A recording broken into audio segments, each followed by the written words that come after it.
కర్కాటక రాశి వారు ఈ 2025 సంవత్సర ప్రారంభంలో చాలా జాగ్రత్తగా ఉండాలి. తమ కోపాన్ని అరికట్టాలి, లేకపోతే వైవాహిక సమస్యలు మరియు ఆర్థిక నష్టాలు ఉండే అవకాశం ఉంది. అలాగే ఈ ఏడాది మొదటి త్రైమాసికంలో కొంత నిరుత్సాహంగా ఉంటుంది. ఈ సంవత్సరం ఆరోగ్యం క్షీణించినప్పటికీ మార్చి నుండి పరిస్థితులు మెరుగుపడతాయి. దూర ప్రయాణాలకి మీకు అనుకూలంగా ఉంటాయి. మీకు లాభదాయకంగా ఉండే వ్యాపార పరిచయాలు ఏర్పడతాయి. ఇంకా ఈ సంవత్సరం వృత్తిపరమైన పురోగతిని కలిగిస్తుంది. మీరు మతపరమైన కార్యక్రమాల్లో చురుగ్గా పాల్గొంటారు. ఇది మీకు మానసిక ప్రశాంతతని కలిగిస్తుంది. సాధారణం కంటే మెరుగ్గా ఉంటుంది. అలాగే 9వ ఇంట్లో రాహు ఉండడం వల్ల ప్రతికూల ఆలోచనలు మీ మనసును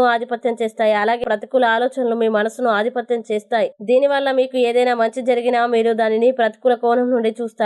మీరు చాలా మంచి మరియు లాభదాయకమైన అవకాశాన్ని కోల్పోతారు. అందువల్ల మీ స్వభావాన్ని మెరుగుపరచండి. దీనికోసం మీరు యోగా మరియు ధ్యానాన్ని కూడా ఆశ్రయించవచ్చు. అలాగే మీరు మీ ఇంటికి సంబంధించిన పెట్టుబడి పెట్టాలని ఆలోచిస్తుంటే సాధారణం కంటే మెరుగ్గా ఉంటుందని భావిస్తున్నారు. ఇక కర్కాటక రాశి వారికి 2025 సంవత్సరం యొక్క వార్షిక రాశి ఫలాల్లో చేయాల్సిన పరిహారాలు గనక చూసినట్లయితే, కర్కాటక రాశి వారు మరింత శుభ ఫలితాల్ని ఈ సంవత్సరం పొందడం కోసం సోమవారం శివారాధన చేయండి. ఇంకా శనివారం రోజు విఘ్నేశ్వరుని, దుర్గాదేవిని పూజించాలి. నవగ్రహ పీడాహర స్తోత్రాన్ని పఠించండి. అలాగే సుబ్రహ్మణ్యేశ్వర ఆలయ దర్శనం వల్ల శుభ ఫలితాలు కలుగుతాయి.